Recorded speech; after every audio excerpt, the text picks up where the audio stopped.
And shortly after my wife and I got married, we had a dinner party at our house and we were kind of meeting each other's friends. And I got to know somebody that she knew who actually is a wilderness guide. She works for the National Outdoor Leadership School and she takes people on these incredible expeditions all over the world.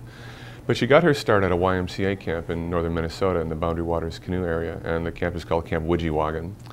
And she was talking about Widgiewagon, and that's where she had gotten her start, you know, in the kind of wilderness expedition business.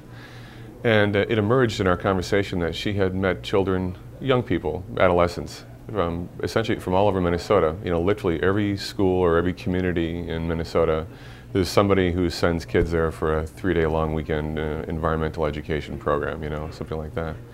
And what was striking to me is, having heard that, I thought, so she actually has seen kids from schools all over Minnesota.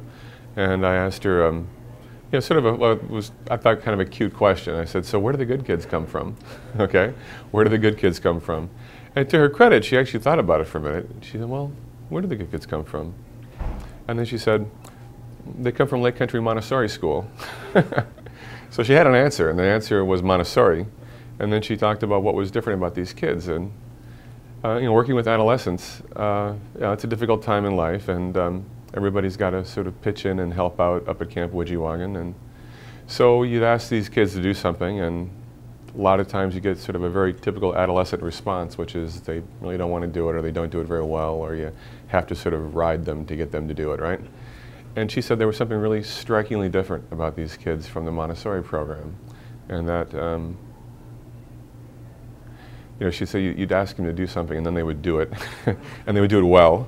And then after they'd done it well, they would then, you know, that she didn't use the word embellish, but they would embellish it. So she used the example of getting the dining hall ready for lunch. You know, you kids have to sweep it out, wipe the tables down. And they did all that without complaint, and they did it well, and then they put a vase of flowers on every table. And that was striking to her. And that was striking to me as well. I can remember adolescence.